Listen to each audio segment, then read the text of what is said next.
It's now my pleasure to introduce Dr. Fred Brooks, who will introduce our speaker. Fred.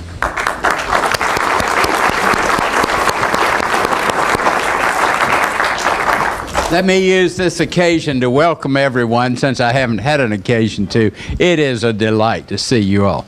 Now, it is also a special delight to introduce the only holder of a computer science honorary degree from North Carolina, and that's Ivan Sutherland. And the question is, why in the world did we nominate Ivan Sutherland for a Carolina honorary degree? And the answer is, few people have had more influence on our research directions. And I had two nice slides, and I'll tell you the contents of them.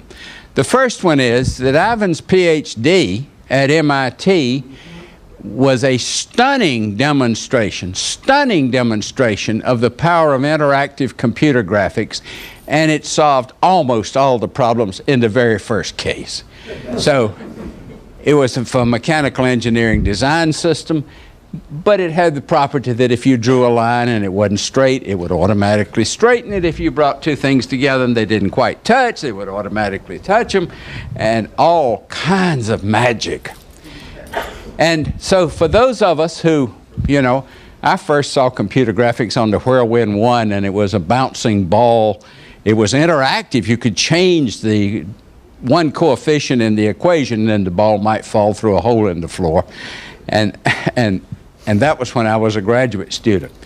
And so seeing Ivan's PhD work was a tremendous inspiration to those of us who were interested in interactive computer graphics as opposed to make it look good no matter how long it takes computer graphics. All right, so there were two branches from the beginning. One was make it work fast no matter how bad it looks, and the other one was make it look good no matter how long it takes, and over the years they've grown together. The other was, Ivan gave a speech in 1965 at the Fall Joint Computer Conference, and I was in attendance, and the speech has changed my research program completely for the rest of my life. He used one sentence that by itself changed everything, and that is, he said, don't look at that thing as a screen, look at that thing as a window. And through the window, one looks into a virtual world. Then he says, the challenge to computer graphics is make the picture in the window look real, sound real, move in a realistic, physically realistic way, feel real. And he said, in the ultimate display, if a bullet was shot at you through and coming at that window, it would really kill you, all right? We have not reached quite that far. and it went on. I wish I had the slide, because the components of the vision of what we ought to be aiming for were all there in that one speech. Unfortunately, there's a one-page abstract of the speech that got published, and the whole thing never got published, and so the vision is not really captured in the publication to the same degree that it was stunning in the presentation. So it is my delight to talk about a totally different subject from computer graphics, the person who has influenced our research in computer graphics in this department more than any other person in the world. And you can read the rest of his biography. Good, thank you.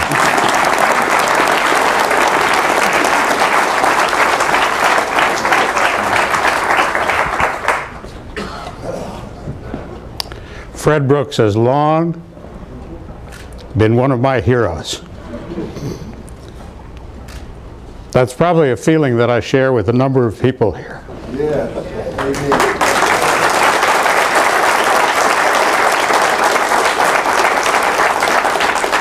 When I first came into this room, I discovered there was a crank right here. There's a crank. And so naturally I had to turn it. It's a wonderful crank. It doesn't start the telephone, but it's a fine crank.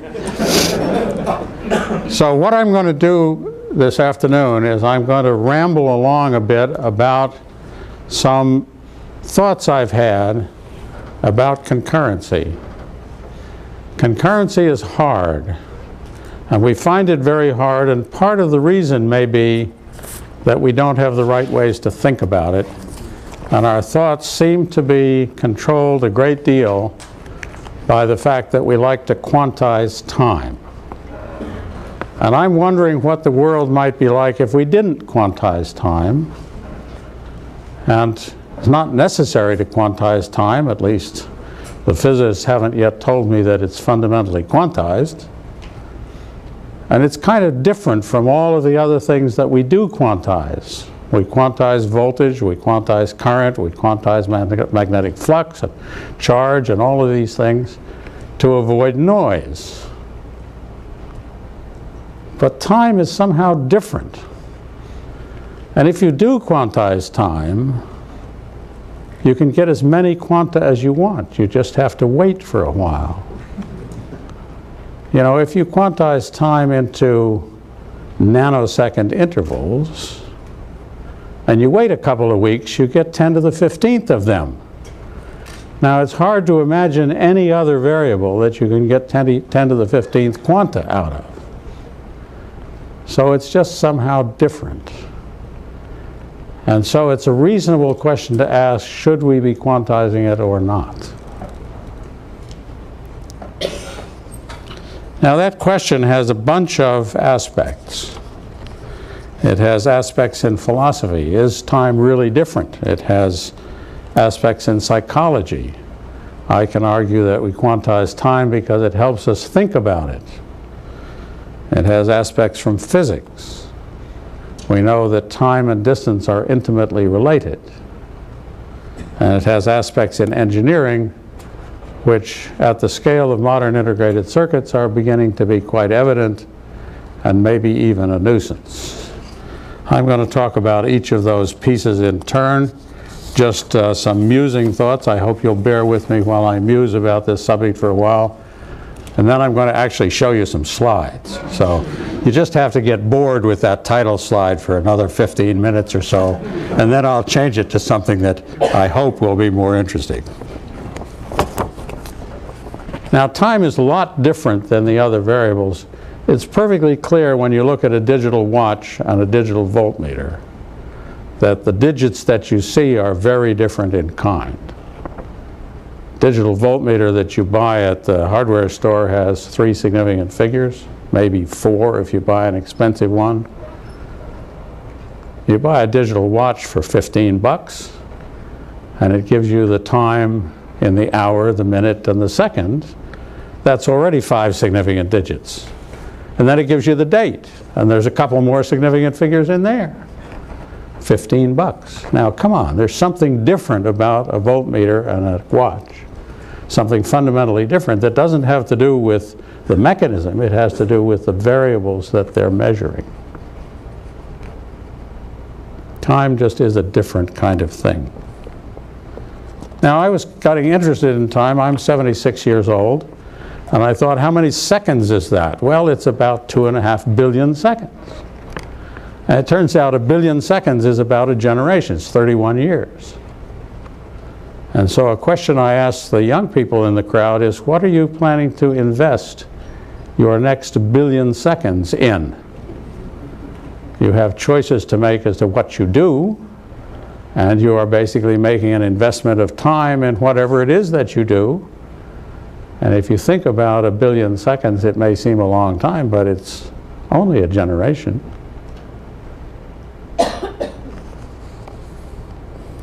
Now, I look up a lot to Fred Brooks. Fred Brooks is a little older than I am, so he has a few more seconds, not another billion, but a few more seconds than I have.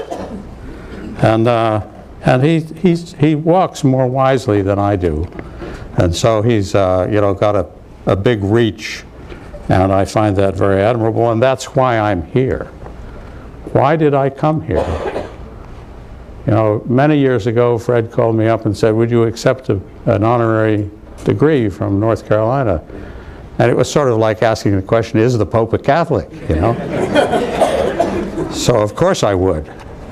And I'm delighted that I did. Look what success this department has had. The success is in the honor that the graduates have brought to the department. And look at the fact how many of you came back. You honor your alma mater by showing up. Well, quantizing time is psychologically comfortable. We like to think about programs as a series of steps. And at the start of each step, we think about the state of the machine. We think that the machine has a state, that somehow we could write down what the state is. And then we think about how does that state change during this time step, and at the end of the time step, the state is somehow different. And that's a very comfortable way of thinking. It's a linear way of thinking. And it fits in with the kind of character set that we have. Our character strings are one-dimensional strings. One follows after the other after the other. Now, why is that?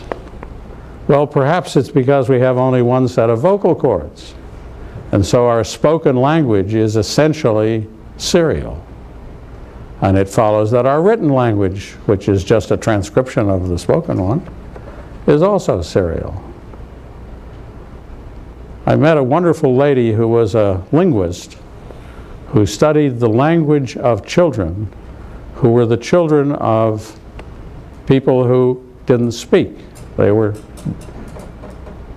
had no hearing and consequently didn't speak. So these children had American Sign Language as their first language and English as their second language. And American Sign Language is different than English because you have two hands.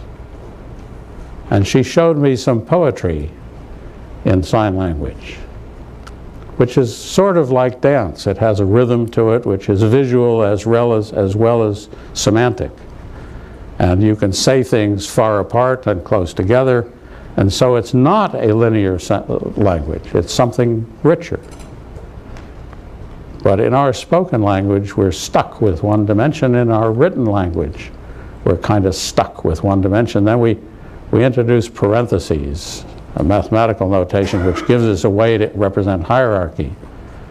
And I abhor the practice that many people have of sticking a phrase into their paper in parentheses because they were too lazy to figure out how to say it in English. And you can usually say things in English if you just add, the appropriate words. And I have marked any number of papers. Take these parentheses out of here. They're not something in English. I don't know how to pronounce them. English is first and foremost a spoken language and then a written one. And besides that, when computers were new, they had steps, program steps. And so we wrote programming languages that had steps in them, and we began to think about time as quantized. And of course, those of you who came to the computer science department here came in part because you were skilled at thinking in sequential steps. And that excellence in thinking that way got honed here. I had the same kind of training, guys.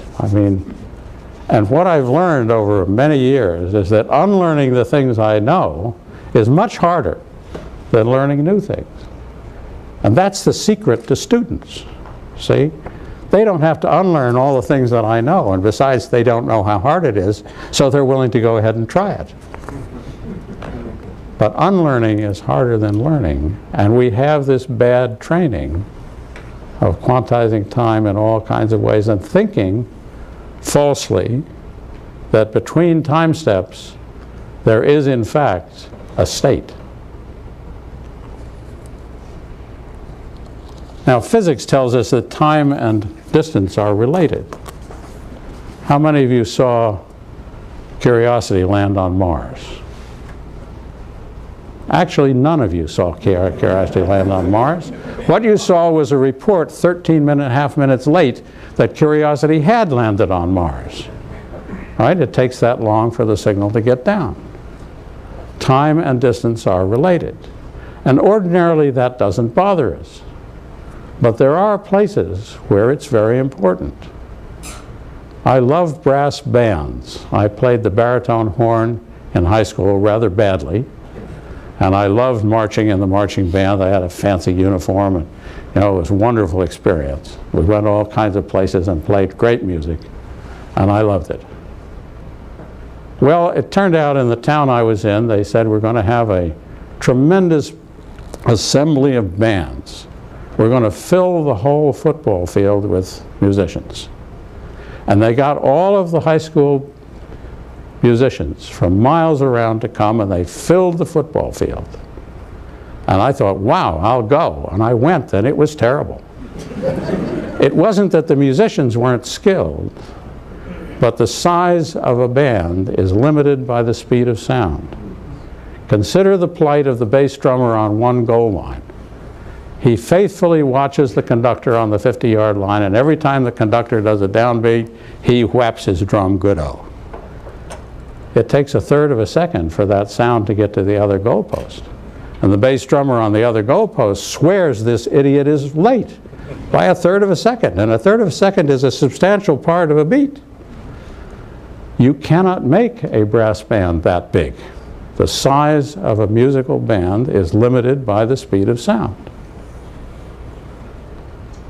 And so it is that time and distance are related on integrated circuit chips.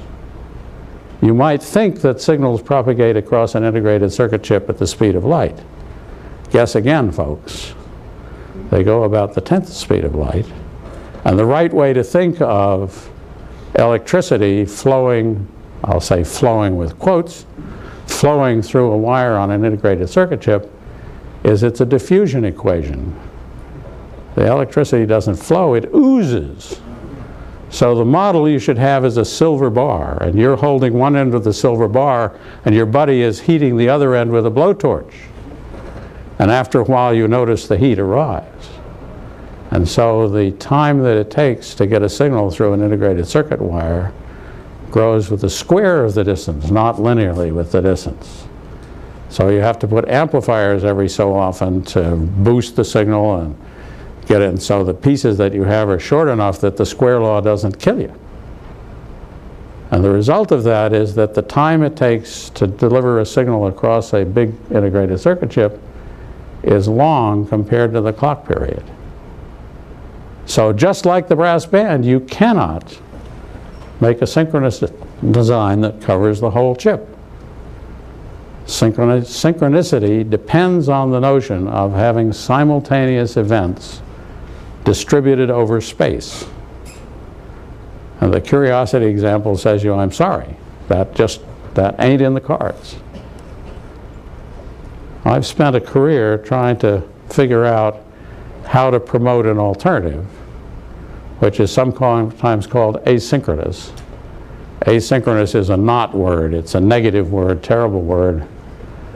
It's also confusing if you put a space between the A and the S, right? You have a synchronous system, right? Terrible, terrible. So I prefer the word self-timed. But the center I work in is the Asynchronous Research Center called the ARC. Now, I'm not very good at spelling, and so the official cookie of the ARC is the Nabisco animal cracker. All right. Now, Fred Brooks and Chuck Thacker and I all hold Turing Awards. And at the 100th anniversary of Turing's birth, the ACM held a big shindig, a publicity stunt. No, it was a thing to honor Turing. I hope he was looking down and felt honored, but never mind. And Fred and Chuck Thacker and I were on the hardware panel, chaired by Patterson from Berkeley.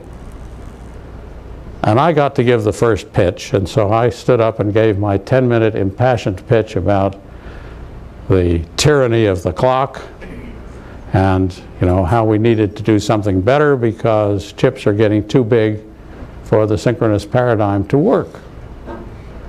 And as I went back to my chair, Chuck Thacker said to me, asynchrony is inevitable. He got it. The man was a physics major originally, and he understands the issue. Now, sometimes I feel like Don Quixote, trying to change the world, and I feel like I'm tilting at windmills, because people say, ho-hum, we've got stuff that works, why should we change? Besides, the stuff is pretty hard to test. Well, my squire is better than Sancho. Don Quixote's squire was, I think, a peasant who got drafted into this job, and he wasn't a very good squire, but my squire is the best one you can possibly have. It's physics, and we will prevail. Not a matter of if, it's just a matter of when. On the other hand, the design problem is really hard because you don't have state going for you. A self-timed system is about as orderly as a kindergarten playground at recess time. Now I ask you, please record the state of the kindergarten playground at recess time. Not a chance, right? No hope.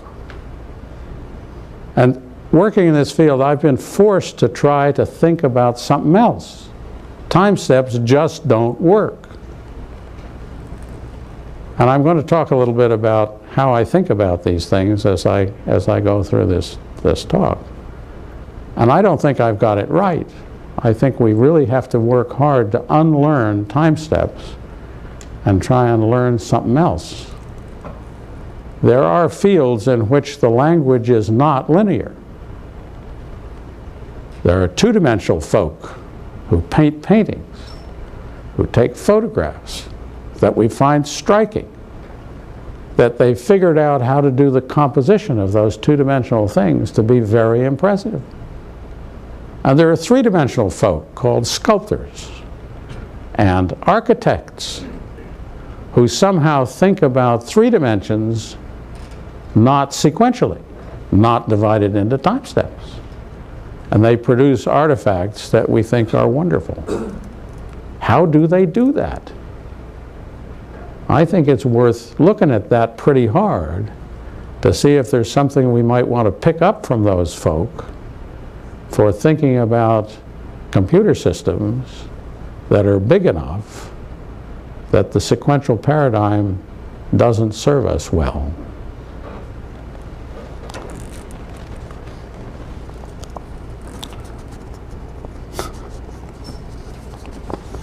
Now I need to digress here into a little bit of history. And I'm going to digress within the digression, so stick with me, this is a recursive digression, right? So the first digression is, Oracle said, we're going to run out a test chip in 40 nanometer technology, would you like some space on it? Well, it's like accepting a PhD from North Carolina. It's the Pope a Catholic, right? Of course I'll take space on it. Well, the hooker here was that the technology was proprietary to TSMC, and only one of our students and I were permitted to look at the actual layout. But the circuit diagrams were available to everybody, and so we divided our group into two teams, and Fred will appreciate, I think, the effectiveness of this division. The one graduate student and I were the design team, and we designed it and laid it out, and the rest of the crew was the checkers. And they took great glee in every bug they found. It was their pleasure to say, okay, you screwed up again, boss. Here's what's wrong. And we found enough of them that the darn thing works. And I'm delighted that we had that two-phase kind of thing, because it worked magnificently. You get the motivations of the people right. So we designed this chip, and I'm going to talk about this chip a bit, but now that's my first digression. My second digression within a digression, as we neared tape out, the director of our research center, a woman named Marley Ronkin, said, I think you ought to include this scheme which will make your chip testable.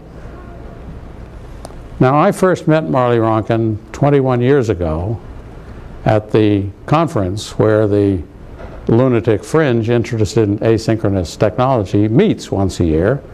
That first one was in Salt Lake City, and she came from Philips in the Netherlands and presented a paper about testability and walked away with the best paper prize.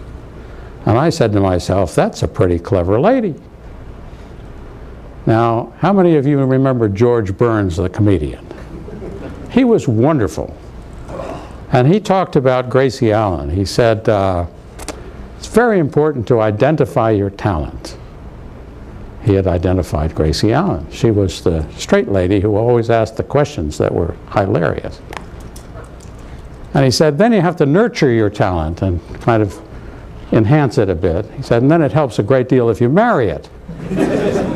And Marley Ronkin and I were married in 2006. And she's the director of the center. I work for her. So she came around and said, I think you ought to include this. We're ready to tape out, okay, but how could I say no? So we did what she said and put in what I now call Ronkin Go Control. And that's what I'm going to talk about. We have some results, and I'd like to talk about what they are and how they work. So let's have a look at some slides. So here is the chip under test. The blue box is a JTAG tester, which is connected by a piece of ribbon cable to the chip under test. There's a JTAG controller on the chip, and it has a string of very low-speed scan chains, which are able to sense and set various things on. And we did this quite on purpose. There are no high-speed I/Os on this chip. So what is the ostensible purpose of the chip? It's a test of an 8x8 crossbar switch. I picked that as the example because one of the other examples on this Oracle test chip was to be a crossbar using a very clever electrical scheme which allows you to get a high-speed crossbar with electrical cleverness. And they had some specifications, and I thought, hey, I can meet those with some fairly simple asynchronous stuff. Let's try it. And so that's what this chip was about. As it turns out, each channel of that crossbar operates at 6 billion words a second. And the words are 72 bits wide. And if you multiply that out, it's some 400 gigabits per second per channel. And there are 8 channels. And if you multiply that out, it's a total frightening speed of 3.4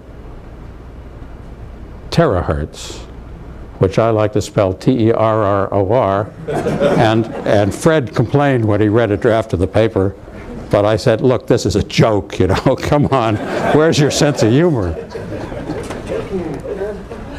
Okay, so this chip has a whole bunch of little stages in it, and each of these stages is nothing but a piece of a bucket brigade. And so what does a bucket brigade do? I have to make one little digression here. In a self-timed system of this sort, the registers have an extra property that you don't usually find in synchronous designs. A register of 72 bits has 2 to the 72nd states plus 1 because it can be empty. All of these registers can be either full or empty. And if they're empty, you risk your life if you sample the value that's in them. And when you put a value in them, you have to say that it's full. Otherwise, it'll remain empty. And if you are done with that value, you can declare the register empty, and then nobody else will use that leftover piece of garbage. Wouldn't it be nice from a security point of view if the things you left around in main memory could be declared empty? Some programming languages actually empty storage for you as part of their setup routine, and others don't, leaving you free to make the blunder of accessing somebody else's warmed over data.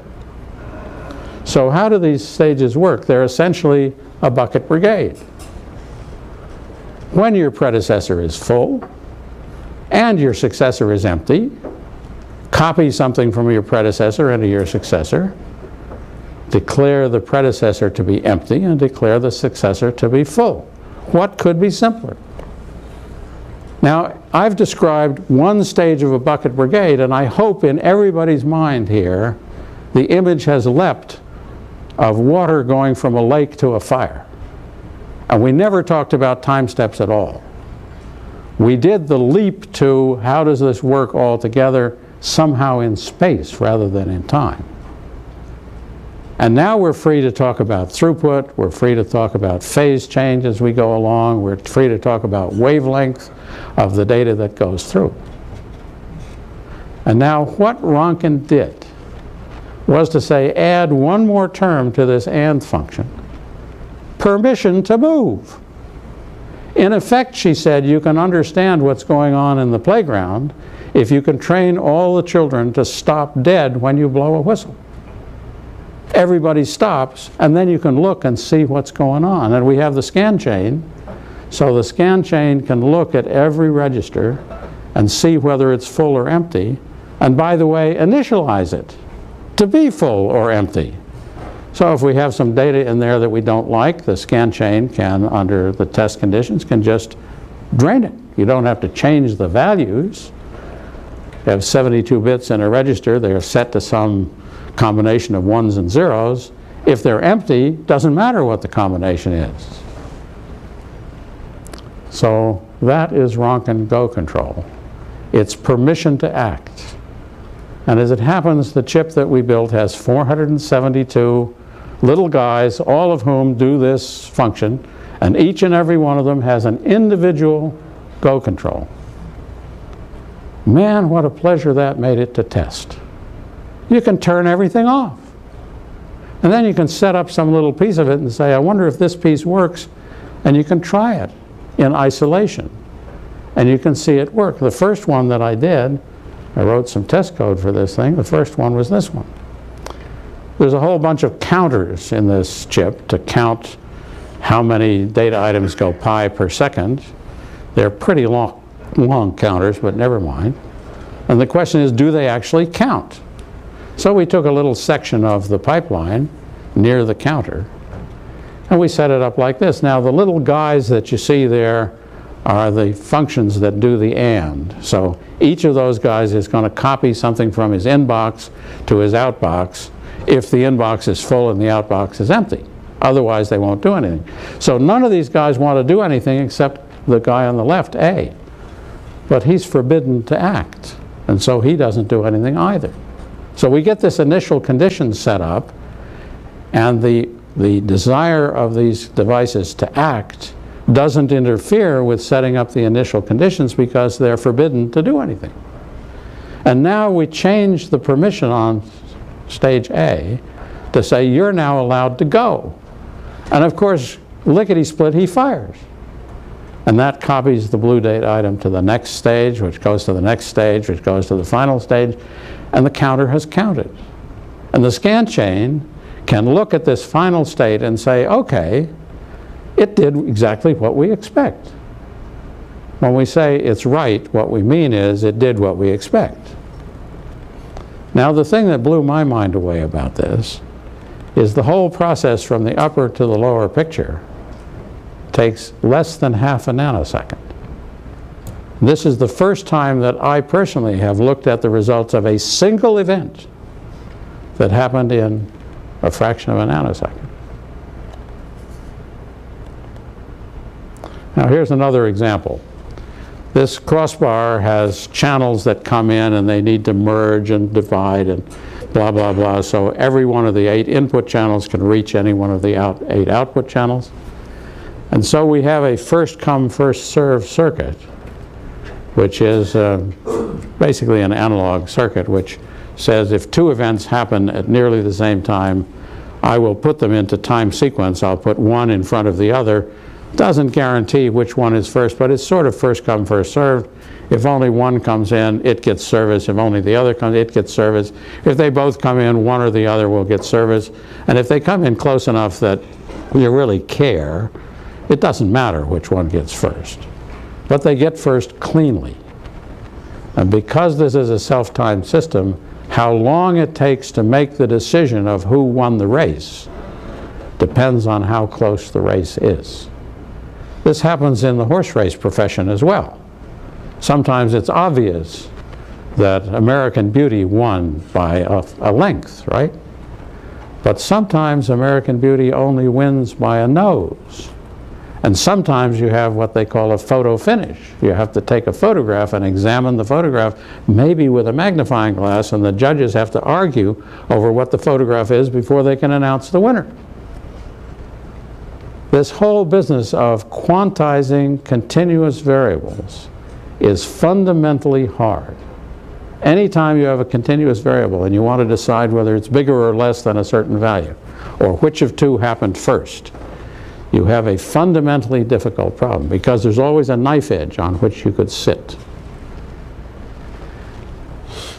Flip-flops have a metastable state between their flipped and their flopped states. My friend Charlie Molnar published the first paper about this. He said, you know, by the way, these digital items have this metastable intermediate state. He sent this in to the reviewers to get it reviewed, and one of the reviewers wrote back and said, this is a very important phenomenon. If it were true, I'd know it.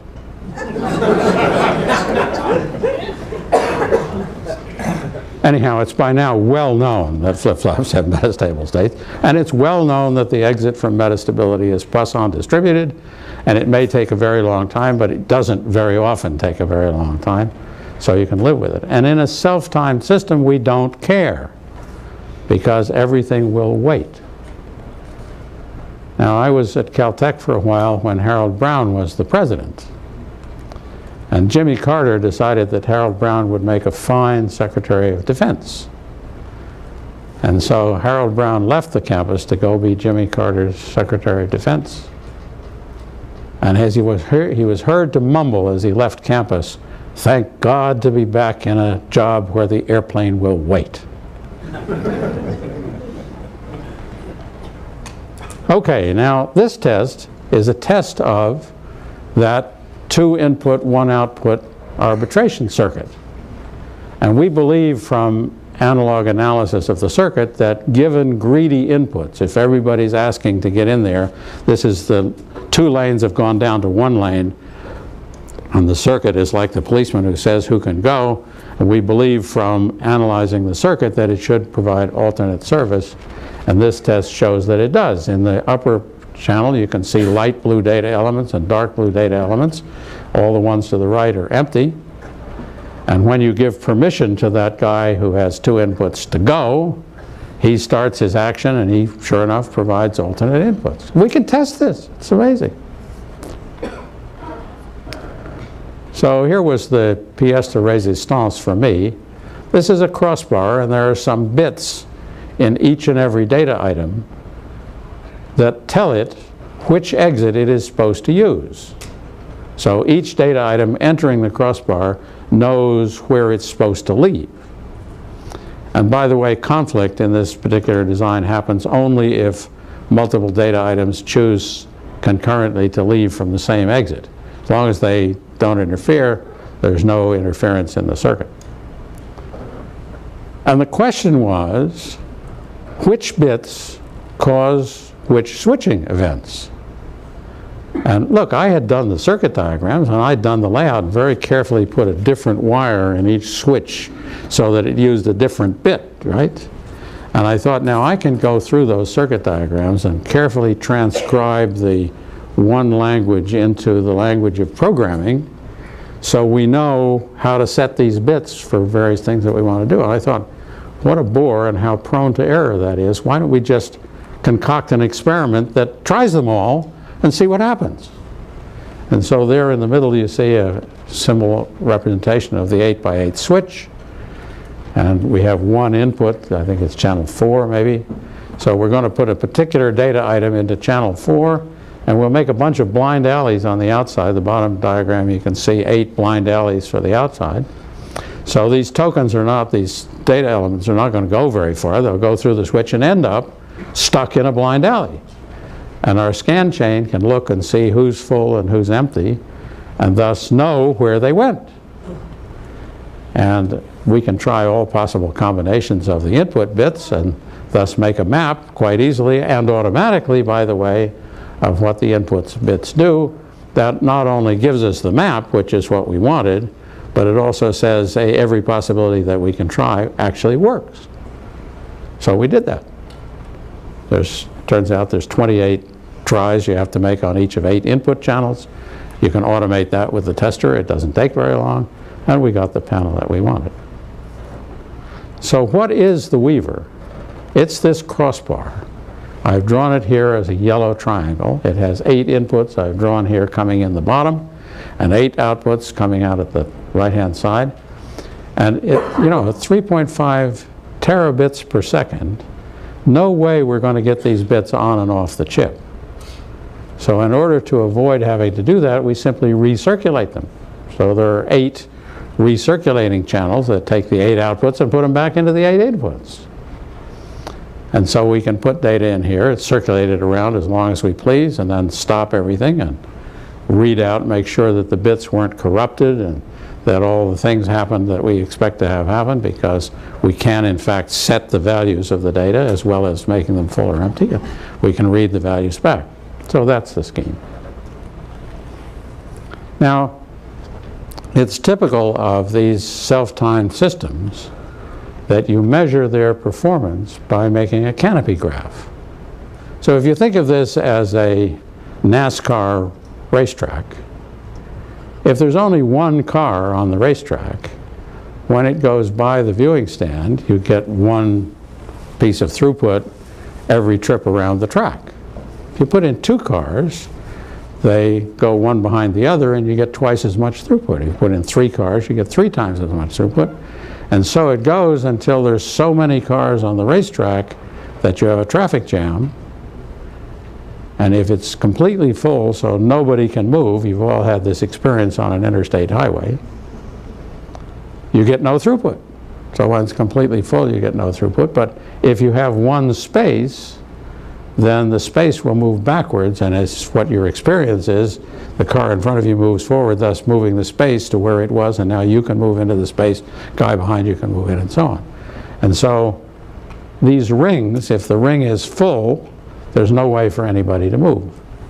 And as it happens, each of these rings, by an amazing stroke of luck, is the same diameter in stages. They're all 48-stage rings, and I've described this. So you get a canopy graph which looks like this. Canopy graph is a diagram which plots throughput vertically, measured in giga data items per second, and it measures occupancy on the horizontal axis. Empty is at the left and chock-a-block full is at the right, and so both of those points are at the bottom. And this graph plots the canopy graph for 10 rings. 8 of them are the ones I showed, which go through the crossbar. The other 2 are controls in the scientific sense, which avoid the crossbar entirely and just give us a speed measure of how they would go if they didn't have to go through the switch. And the shape of these diagrams reveals a great deal about what's going on. Okay, the 2 ones that go to the very highest are the 2 ones that don't go through the switch. So right off the bat, you know that the switch is slower than the other parts of the ring that go around. And the red thing there is a little faster than the others, and I traced the reason for that back to the lengths of some wires in the actual crossbar switch. One of these diagrams is narrower than the others. That's because one of the control rings has only 40 stages instead of 48 stages. So that tells you a lot about how this thing is working. Now, I have to tell you that I learned the name canopy graph right here.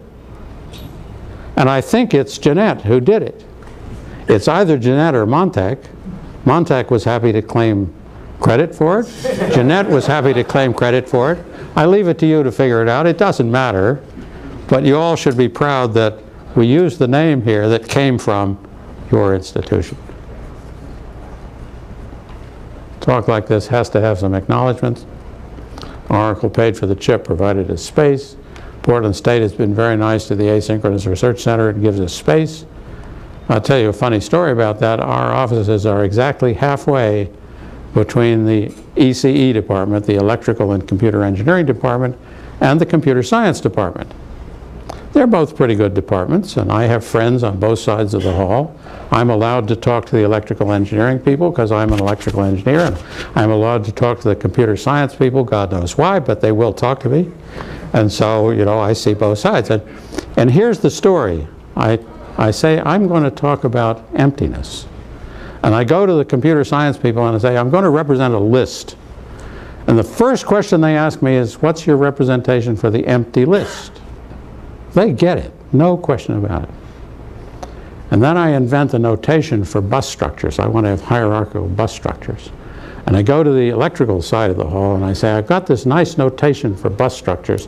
Lets you represent different numbers of wires in the bus and index them in different ways. And by the way, it's able to represent a bus which has no wires in it, an empty bus. They say, what? You got to be kidding. You can't have a bus with no wires in it. And I have to carefully explain to them that if you want a hierarchical bus structure, some parts of the hierarchy might be missing here. So you have to have a way to represent an empty bus structure. The idea that registers should be empty is one of the things that you have to unlearn from the synchronous world to the asynchronous world, because emptiness is an important property of the things we do. It's the key to how all this stuff works. Emptiness is akin to zero. We read a wonderful book about zero. Do you remember the Roman numeral for zero? Right? X was 10. You know what this is? Roman legionnaire ordering 5 beers. Right? The Romans didn't have zero. It was invented much further east. I haven't been able to determine when the Chinese knew about zero, but certainly the Indians and the Arabs knew about it before the Romans. We have Arabic numerals, we call them, and they're zero. And at first it was used only as a placeholder. And during the Middle Ages it was considered evil. It was the void. It had nasty connotations, and negative numbers hadn't been invented yet. How did you go beyond, you know?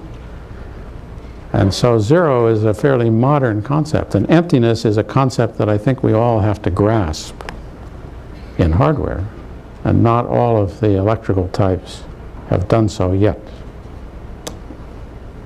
I'd be happy to answer questions.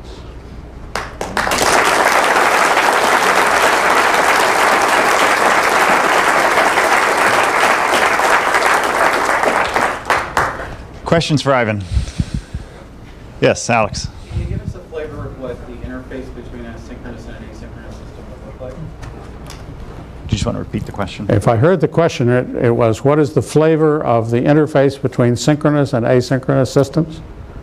Was that the flavor? Yes. Okay, well, I don't deal very much with synchronous systems, so, you know, I'm probably not the right person to ask. The expert at Oracle is a man named Ian Jones, and the world's expert at this for many years was in Newcastle in England, and he died recently, pity. But it's a problem. When you go from a self-timed domain to a synchronous domain, there is always the risk that the data will arrive just at the instant that the clock goes tick. Okay? I arrive at the subway just as the door is closing. Okay? And I have this problem. My arm got in, but the rest of me didn't. Okay? It's an embarrassing circumstance. And bits that come in parallel may be slightly different in time. So if they arrive at this unfortunate moment and then the clock grabs a bunch of them, it may grab some correctly and others not. And so the data may be garbled. And the cure to that is a synchronizer. And every time you go from one clock domain to another, you need to have a synchronizer. And everybody now knows that you make a synchronizer by putting 2 flip-flops in series. You wait 2 clock pulses to get the data into the right format for the receiving clock domain. 2 clock pulses. It's absurd. Why does the receiver have a clock domain at all? Why isn't it just waiting until the sender announces that the data are available and then do its thing? Seems so simple to me. But we put these synchronizer band-aids on in order to preserve the convenience of thinking about quantized time. And I think it's just a convenience for the designers. Certainly electrically it's a damn nuisance, because every time the clock ticks, the chip draws a huge amount of current, and then it doesn't draw very much, and then clock time draws a huge amount of current, and so the power supply people go crazy trying to provide enough bypass, enough current delivery so that this burst of current can be delivered. It'd be much better if you distributed that over time. I go to Washington, D.C. from time to time, and the metro in Washington, D.C. always has 3 escalators going down to the subway. And they're almost universally 1 down and 2 up. Why? These people aren't stupid. There must be a reason for that. Well, the answer is the folk who are going into the metro arrive more or less uniformly in time. The people who are coming out go out every time a train arrives, so a big burst of people goes out and then nothing, and then a big burst of people goes out and then nothing. Of course you have 2 up and 1 down, okay? Now if the metro didn't have trains, if instead it had a moving conveyor belt, a moving walkway, then you could have 1 up and 1 down. Your power supply would be a lot simpler. Other questions?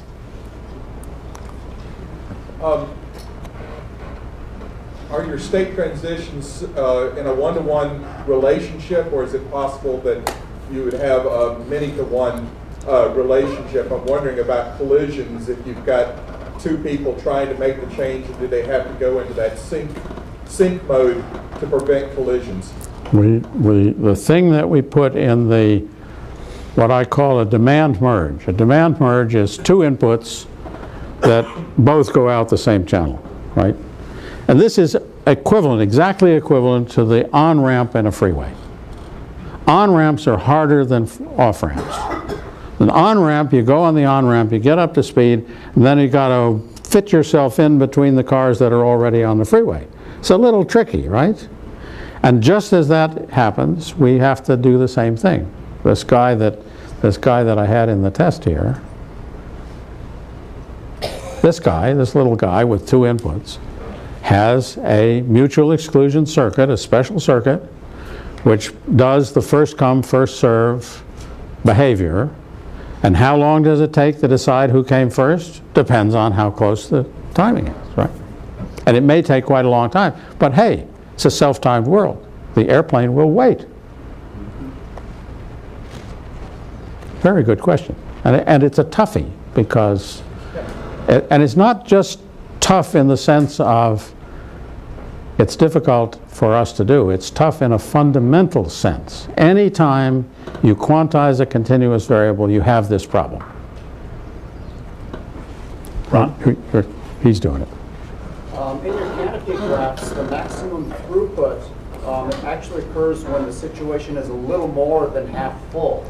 Oh, I'm glad. Exactly half full. I'm so glad you noticed My that. intuition of that would be, okay, you always have space available, and that's why it's maximum throughput. It's actually a little more than half full. There are a bunch of different circuits that do this thing of when the predecessor is full and the successor is empty. Okay, Montek Singh is the author of one of them called Mousetrap. I'm the author of 2 of them. One of them was called Micro Pipelines, 1988, and another called GASP, 2001. And there's another one, quite a good one, called Click, that came out of the Netherlands a couple of years ago. They're all the same. They're all the same in the sense that what they do is when predecessor is full and successor is empty, they act and they copy and they full and okay. But they differ. They differ in the forward and reverse delay. How long does it take for a data item to get copied from one stage to the next? Okay, the Mousetrap says, okay, latency is really important. We're going to make that as fast as we can, and we'll suffer however long it takes to move a bubble backwards. And that's cool because it gives you a nice, simple, understandable circuit. GASP, on the other hand, says, look, moving a data item forward, we actually have to do some work. We have to copy the data. moving an empty space backwards is a state of mind. We don't have to do anything to the data, we just declare it empty. That's easier. So let's devote a larger part of our cycle to moving the data than to moving the emptiness. And so if you look carefully at this graph, you'll see that the spacing of the dots on the left-hand side is different than the spacing of the dots on the right-hand side, because moving bubbles goes faster than moving data. And so a balance between bubbles and data requires more data than bubbles. And so you're quite right, the peak throughput is at about 60% occupancy. That's a choice, that's a design choice. You can make that, set that choice however you want. And we've made a choice. We like the choice we made because we think there's an argument that it's a good thing to do.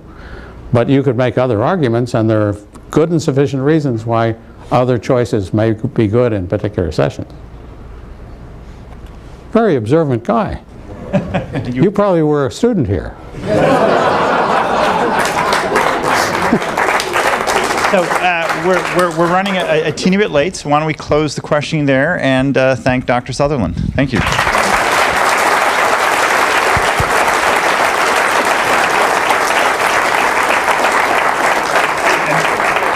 And why don't we all reconvene back at the Caroline Inn.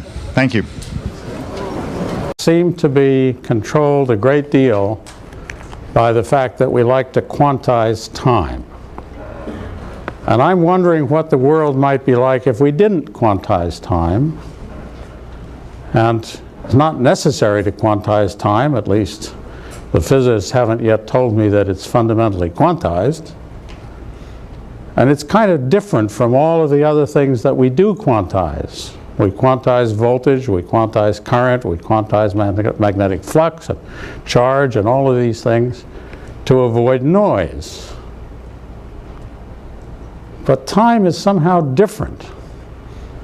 And if you do quantize time, you can get as many quanta as you want. You just have to wait for a while.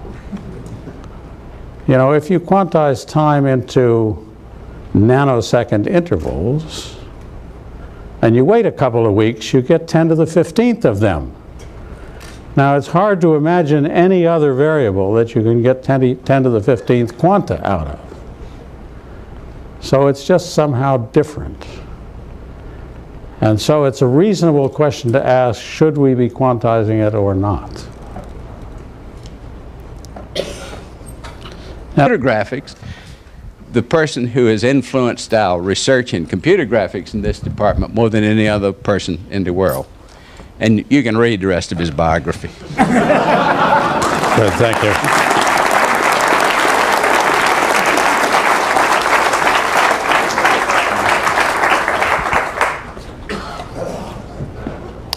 Fred Brooks has long been one of my heroes. That's probably a feeling that I share with a number of people here. Yeah.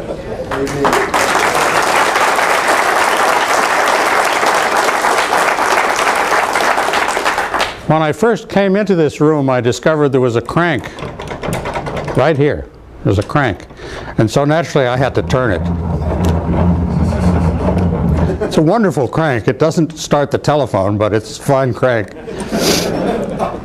So what I'm going to do this afternoon is I'm going to ramble along a bit about some thoughts I've had about concurrency.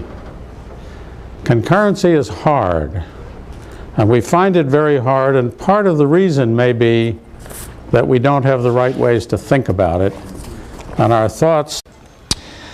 It's now my pleasure to introduce Dr. Fred Brooks, who will introduce our speaker. Fred.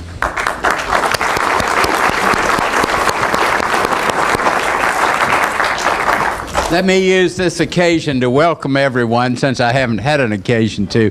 It is a delight to see you all. Now, it is also a special delight to introduce the only holder of a computer science honorary degree from North Carolina, and that's Ivan Sutherland. And the question is, why in the world did we nominate Ivan Sutherland for a Carolina honorary degree? And the answer is few people have had more influence on our research directions. And I had two nice slides, and I'll tell you the contents of them. The first one is that Ivan's PhD at MIT was a stunning demonstration of the power of interactive computer graphics, and it solved almost all the problems in the very first case. So it was for a mechanical engineering design system, but it had the property that if you drew a line and it wasn't straight, it would automatically straighten it. If you brought two things together and they didn't quite touch, they would automatically touch them, and all kinds of magic. And so for those of us who, you know, I first saw computer graphics on the Whirlwind 1, and it was a bouncing ball. It was interactive. You could change the one coefficient in the equation, and then the ball might fall through a hole in the floor. And that was when I was a graduate student. And so seeing Ivan's PhD work was a tremendous inspiration to those of us who were interested in interactive computer graphics as opposed to make it look good no matter how long it takes computer graphics. All right, so there were two branches from the beginning. One was make it work fast no matter how bad it looks, and the other one was make it look good no matter how long it takes, and over the years they've grown together.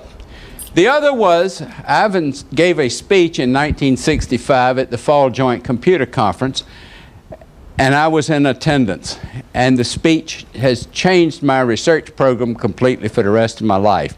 He used one sentence that by itself changed everything, and that is, he said, "Don't look at that thing as a screen, look at that thing as a window. And through the window, one looks into a virtual world." Then he says, the challenge to computer graphics is make the picture in the window look real, sound real, move in a realistic, physically realistic way, feel real. And he said, in the ultimate display, if a bullet was shot at you through and coming at that window, it would really kill you. All right? We have not reached quite that far. and it went on. I wish I had the slide, because the components of the vision of what we ought to be aiming for were all there in that one speech. Unfortunately, there's a one-page abstract of the speech that got published, and the whole thing never got published, and so the vision is not really captured in the publication to the same degree that it was stunning in the presentation. So it is my delight to talk about a totally different subject from computing.